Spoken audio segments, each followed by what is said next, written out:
តម្លៃមាសឡើងថ្លៃជិតដល់$5,000ក្នុងមួយរំលឹងនៅព្រឹកថ្ងៃពុធនេះខណៈភាពតានតឹងនៅមជ្ឈមបូព៌ាបន្តមានកម្ដៅខ្លាំង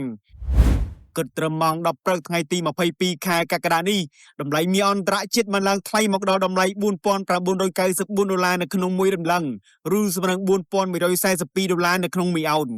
មាសបានឡើងថ្លៃខណៈអ្នកវិនិយោគបន្តតាមដានពីភាពមិនប្រកបប្រជានៃភូមិសាស្ត្រនយោបាយនៅមជ្ឈមបូព៌ានិងការកើនឡើងនៃតម្លៃប្រេងដែលបង្កជាផលប៉ះពាល់ទៅលើអតិផរណានិងអត្រាការប្រាក់របស់ធនាគារកណ្ដាលអាមេរិកក្នុងភូមិសាស្ត្រនយោបាយអាមេរិកបានវាយប្រហារលើអ៊ីរ៉ង់រយៈពេល11ថ្ងៃជាប់ៗគ្នាខណៈអ៊ីរ៉ង់បន្តការកំណត់គោលដៅលើមូលដ្ឋានទ័ពយោធាអាមេរិកនៅប្រទេសជិតខាងផងដែរ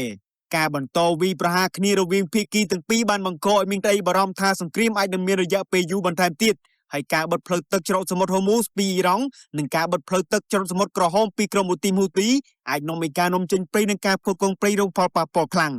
ក្នុងផ្នែកសេដ្ឋកិច្ចនាយករដ្ឋមន្ត្រីកាណាដាលោក Mark Carney បាននិយាយថាកាណាដានឹងពង្រឹងកិច្ចចរចាឡើងវិញជាមួយអាមេរិកបន្ទាប់ពីការប្រកាសដាក់ពន្ធ 50% របស់លោក Donald Trump លើទំនិញនាំចូលរបស់កាណាដាកាលពីពេលថ្មីៗនេះក្រៅពីនេះនៅលើទីផ្សារប្រេងអន្តរជាតិតម្លៃប្រេងឆៅប្រេននិងប្រេងឆៅអាមេរិកប្រភេទ WTI បានបន្តការកើនឡើងដែលបន្ថែមសម្ពាធលើអតិផរណាចំណែកនៅក្នុងធនាគារកណ្ដាលអាមេរិកត្រូវបានគេរំពឹងថាធនាគារនឹងរក្សាអត្រាការប្រាក់ឲ្យនៅថេរសម្រាប់រយៈពេលដែលនៅសេសសល់នៅឆ្នាំ2026នេះដើម្បីដោះស្រាយបញ្ហាអតិផរណាដែលចូលខ្ពស់រយៈពេល5ឆ្នាំចុះឈ្មោះបើកគណនីទិញលក់ហាងឆេងមាសអីលើកនេះដើម្បីចូលរួមក្នុងក្រុម VIP Signal ក្នុងការទទួលបានតម្លៃទិញលក់ហាងឆេងមាសប្រចាំថ្ងៃនិងការប្រឹក្សាផ្ទាល់ពីហាងឆេងមាសជាមួយគ្រូជំនាញដែលមានបទពិសោធន៍15ឆ្នាំតាមរយៈ Telegram ឬលេខទូរស័ព្ទ070 80